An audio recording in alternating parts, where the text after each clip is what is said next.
December 20, 1942, high above the North Sea. A thin winter sun crawled across the horizon, casting a cold silver light over the churning waters. The wind that scraped across the waves carried more than salt. It carried the distant vibration of engines, deep, rolling, metallic. And then, cutting through the clouds like iron phantoms, they emerged. The first tight formation of American B-17 flying fortresses heading eastward, their wings trembling in the icy air, their turrets already swiveling in practiced anticipation. Their mission was simple in words, impossible in reality. Bomb Germany, in broad daylight. Below them, British radar stations tracked their progress in silence. To many of the men watching, this was not bravery. It was madness. The British had already tried this years before, and paid with fire, steel, and ghosts. Daylight bombing had become the graveyard of their best crews.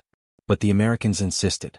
And as those silver bombers pressed on toward the continent, an old contradiction resurfaced.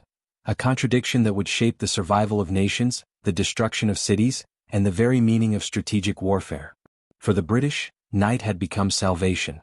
By 1941, after catastrophic losses, the Royal Air Force had made a vow. Never again send massed bombers into the daylight jaws of German fighters and flak.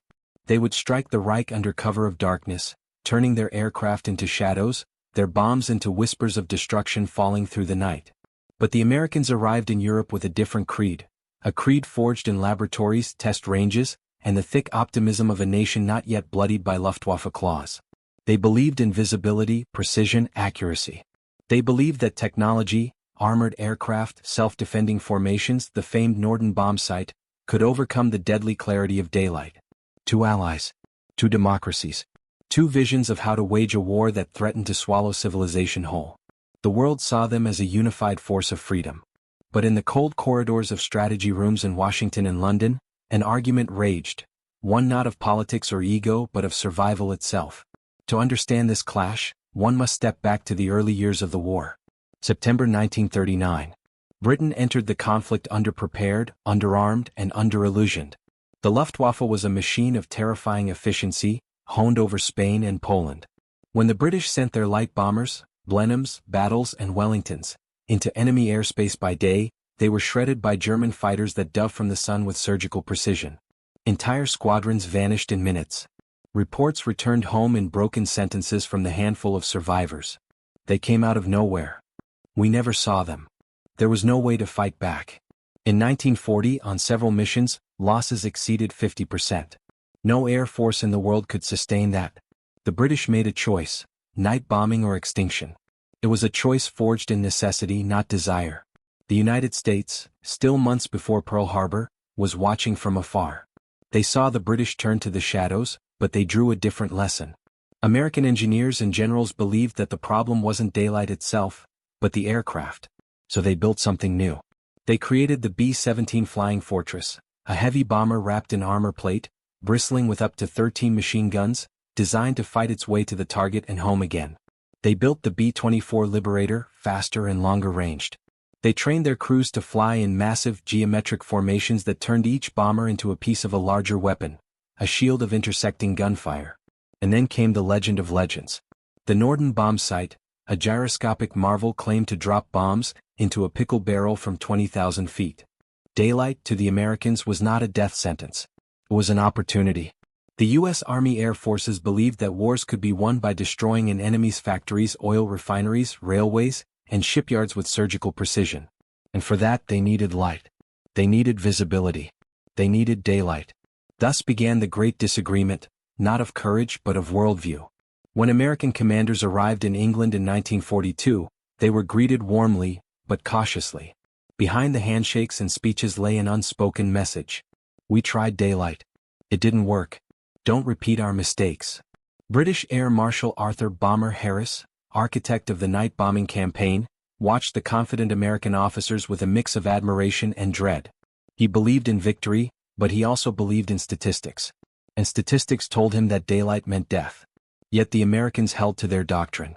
They argued that night bombing was too inaccurate, too imprecise, too blind to the real targets that kept the German war machine alive. They would bomb by day whatever the price. The stage was set for a strategic gamble unlike anything the world had seen.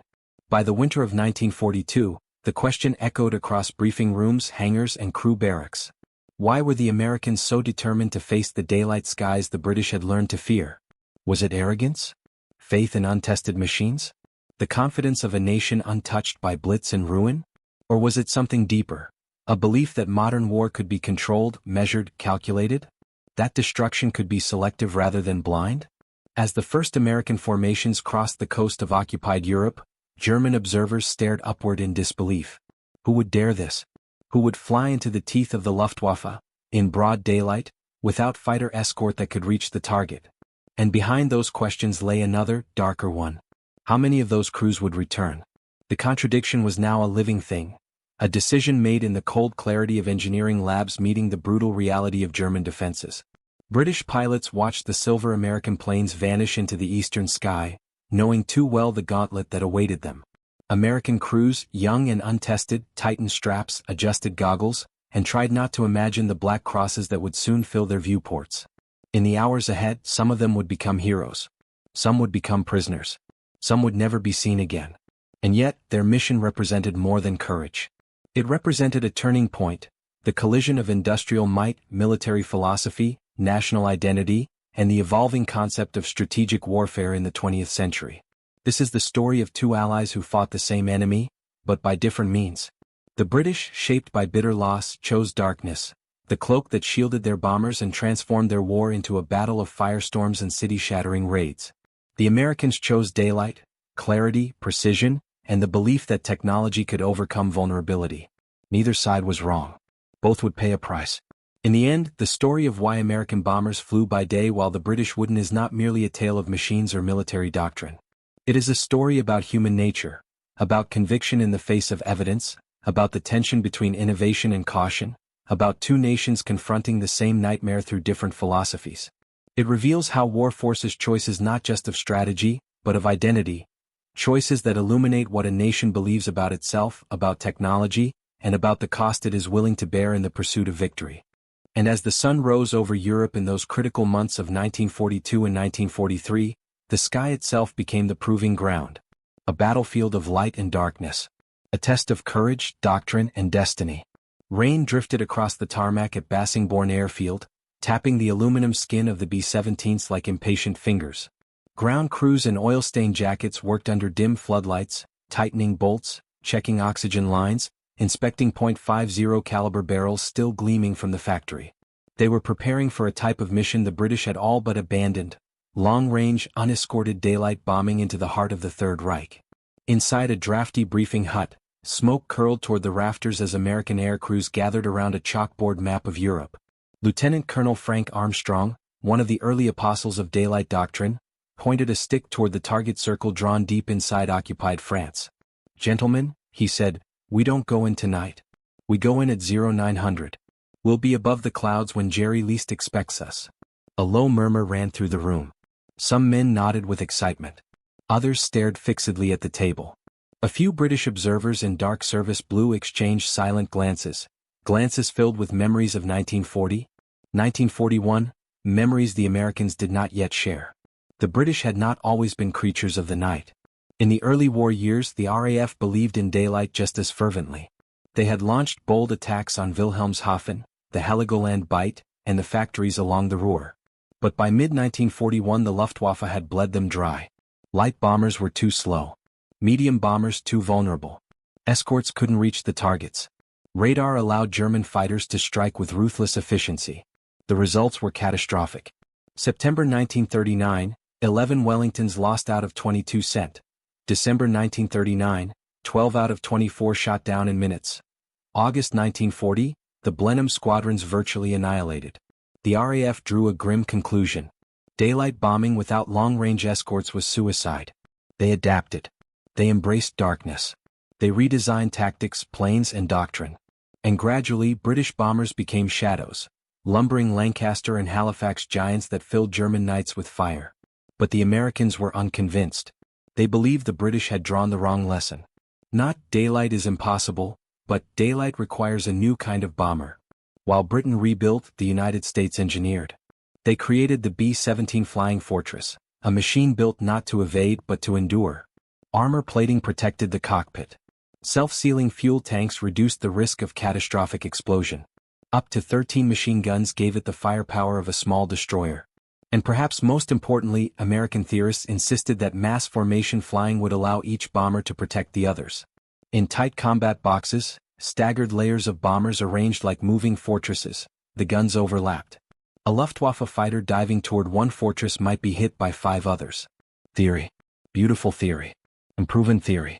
And then came the technological jewel. The Norden bomb sight, a stabilizing gyroscope designed to allow pinpoint accuracy. Americans were told it was capable of dropping a bomb into a pickle barrel from 20,000 feet. The men believed. Their commanders believed. Washington believed. Thus, the American daylight creed was born. Precision bombing. Where the British sought to burn cities by night, the Americans sought to cripple specific factories by day. Industrial power versus industrial precision. Firestorms versus surgical strikes. 2 methods. 1 enemy. But belief alone could not change physics or the reach of Luftwaffe interceptors. The American leadership understood this, in theory, but they had not yet paid the price the British had paid. And that gap between theory and suffering is where every war reveals its truths. Innovation meets reality. The first major test of American daylight doctrine came not with words, but with engines. August 17, 1942, Rouen. A formation of 12 B-17s crossed the French coastline. Clouds broke around them like shattered glass. Below, the city of Rouen stretched across the land like a web of factories, warehouses and rail yards. British fighter escorts, still short-legged, turned back. The Americans pressed on. From the ground, German gunners lifted their eyes. And they were stunned. Bombers? In daylight? Alone. By noon, the B-17s dropped their bombs with surprising accuracy. Only one was damaged. The mission was hailed, proudly, triumphantly, as proof that daylight bombing worked. But Rouen was lightly defended. The Luftwaffe had not yet reacted. American confidence grew. Orders flowed from Washington. The 8th Air Force was to strike deeper, harder, larger. The next missions were less forgiving. August 17, 1943, exactly 1 year after Rouen, the Americans mounted a colossal dual-target strike. Regensburg, home of the Messerschmitt 109 assembly lines. Schweinfurt, the beating heart of Germany's ball-bearing industry. Ball bearings, the small steel rings without which no engine, no tank turret, no aircraft propeller could turn. To strike Schweinfurt was to strike the internal organs of the Reich. But the Americans still lacked long-range fighter escorts. The P-47s could not reach far enough. The P-51 Mustang was not yet available in numbers. And the Luftwaffe, unlike in Rouen, was now waiting. When the formations crossed the German border, the sky erupted. Messerschmitt 109s and Focke-Wulf 190s rose in waves. First a dozen, then 20, then 40. They attacked head-on, firing 20mm cannons that tore through aluminum, flesh, and hydraulic lines. Bombers spiraled downward, trailing smoke like dying comets. Gunners screamed coordinates. Pilots fought to keep formation. Inside the dark belly of each bomber, the bombardiers waited for the moment when the bomb bay doors would open, praying the aircraft would still be flying by then. They reached the target. They dropped their bombs. But at a cost that chilled even the bravest hearts. 60 bombers lost, 600 airmen killed or captured, nearly 100 more aircraft so damaged they were scrapped upon return. It was a loss rate approaching 20%. No air force could sustain that. At British airfields that night, shadows of American crews gathered in stunned silence. Some were missing friends. Others were missing entire squadrons. British Bomber Command officers spoke in low voices, not with arrogance but with the haunted authority of men who had lived this nightmare years earlier. "This is what daylight costs," one said quietly. "This is why we stopped." But the Americans did not stop. Not yet. The American command reacts. General Ira Eaker, commander of the 8th Air Force, faced a bitter truth. The daylight doctrine was sound, but incomplete. The missing piece was obvious. Escort fighters. Long-range fighters. Fighters that could fly with the bombers all the way to the target and back. The United States had one such fighter, still experimental in early 1943. The P-51 Mustang. With its Rolls-Royce Merlin engine, it could dive faster, climb steeper, and fly farther than anything the Allies had ever built. It was sleek, deadly, and perfectly suited to escort duty. But Mustangs were still trickling into service. Production lines were growing but slow. Crews needed training. Logistics needed reorganization. In Washington, arguments intensified. Or should daylight bombing pause until the Mustang arrived in strength? The British answer was simple. Stop. Switch to night. What? But the Americans refused. Their daylight creed was more than strategy, it was identity. It was the foundation of the entire U.S. air campaign. To abandon it would unravel the operational philosophy they had built for years. And so they continued, each mission a gamble, each loss a question mark hanging over the future. The Luftwaffe rapidly adapted. They developed new interception tactics. Head-on attacks to exploit the B-17's weaker nose defenses. Long-range 20mm cannon pods. Specialized anti-bomber units like JG-300, flying wild sow attacks. Twin-engine fighters like the Bf-110 and Me-410, armed with 30mm cannons that could shatter a bomber with a single hit. German commanders knew daylight was their arena. Night bombing was difficult. But daylight? Daylight revealed everything. It turned bombers into silhouettes against the sky, predictable, measurable, targetable. Every deep American raid bled the 8th Air Force a little more. But Germany too was bleeding. For every bomber shot down, Germany lost fuel, pilots, ammunition, spare parts, irreplaceable costs. The Reich's resources were dwindling, even if the sky did not yet show it. Eyewitness voices. Diary of Sergeant Thomas Keegan, tail gunner. We could see them coming from miles away. Black dots growing larger. I kept thinking, why don't we just go at night like the Brits? But then I looked at the bags under the pilot's eyes and I realized he didn't know the answer either. Letter from RAF Observer Squadron Officer. Their courage is unquestioned. But courage was never the problem. The light is the problem. The light kills. Radio chatter during the second Schweinfurt raid. Break left. Break left, he's under us. I've lost 2 engines, we're dropping out. Tell my wife. Signal cuts. Statement of Lieutenant Colonel Robert Rosenthal, B-17 pilot. When you're up there, the question isn't why we fly by day. The question is how we're still alive after doing it. These fragments reveal the truth. Daylight bombing was not science. It was not doctrine. It was a rolling, thunderous, burning act of human endurance. The tipping point. By late 1943, the 8th Air Force had been mauled. Entire groups were depleted. Training pipelines strained.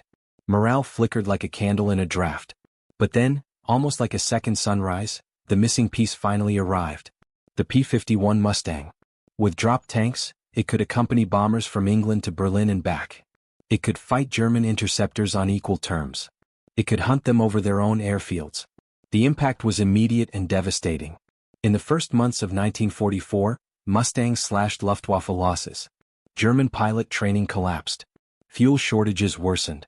By spring, American escort fighters ruled the skies so thoroughly that German commanders called it the death of the Luftwaffe.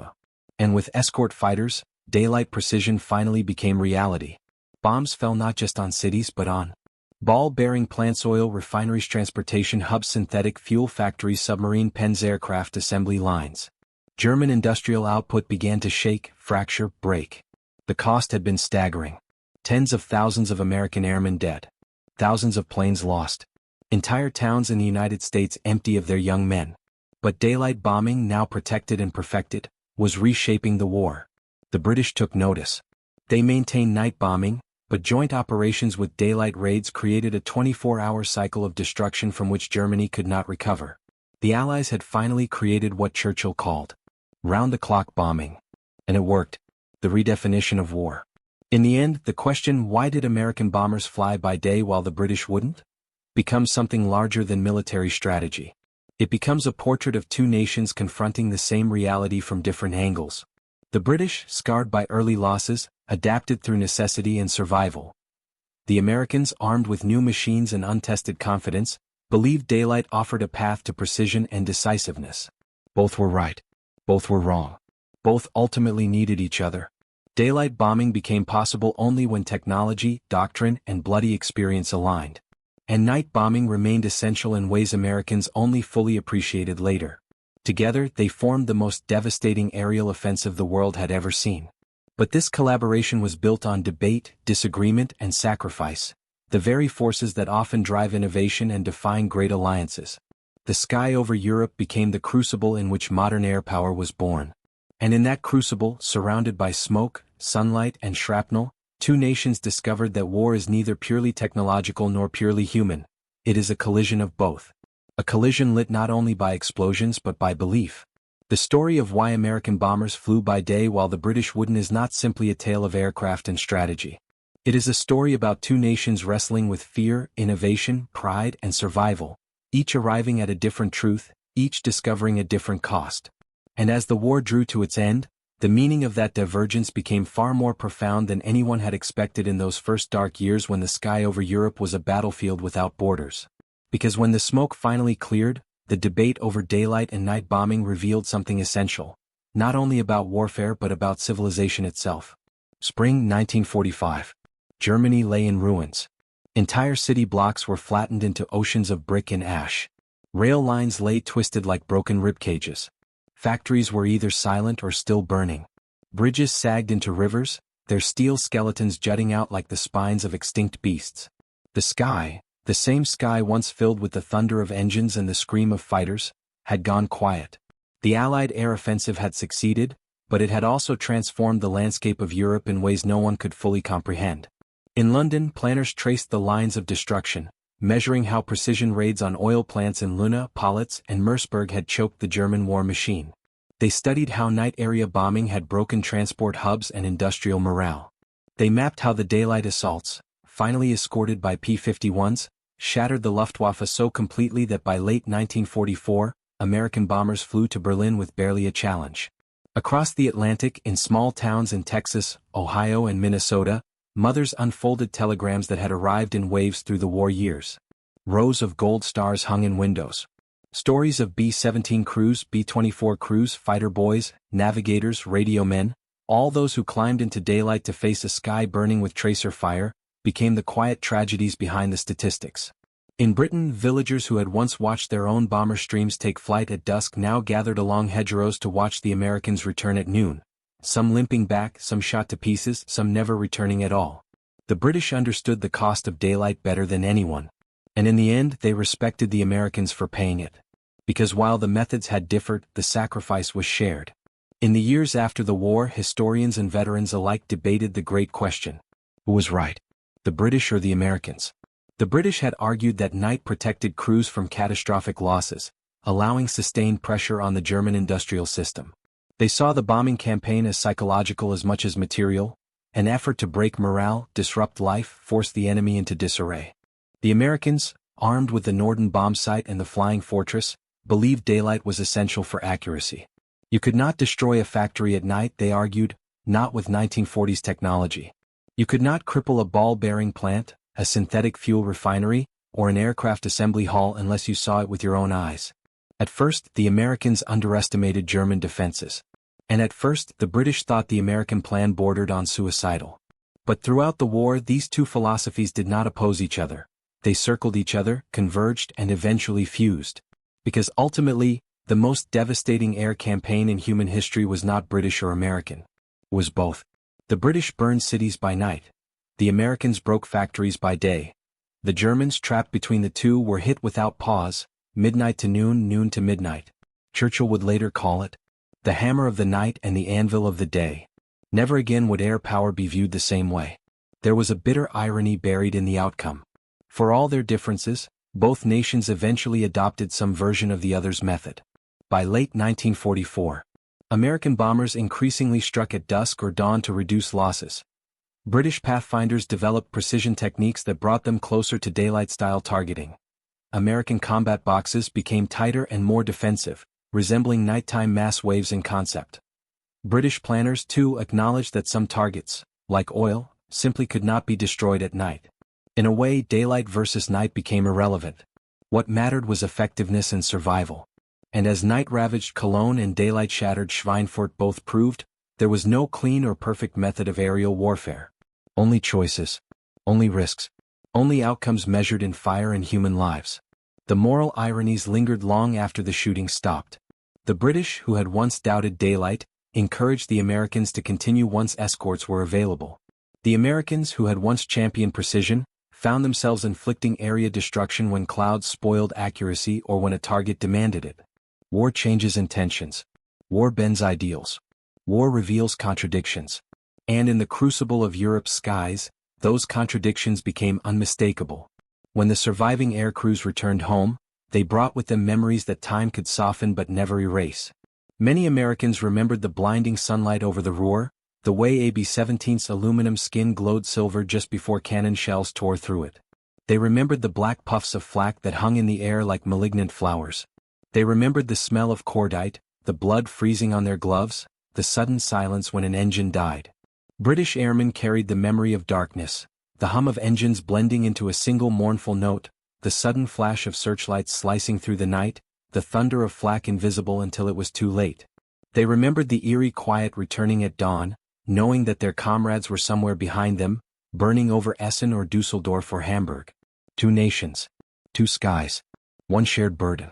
The war's end did not silence the memories. It merely taught the men to carry them differently. Some became instructors, determined to prevent the next generation from repeating their mistakes.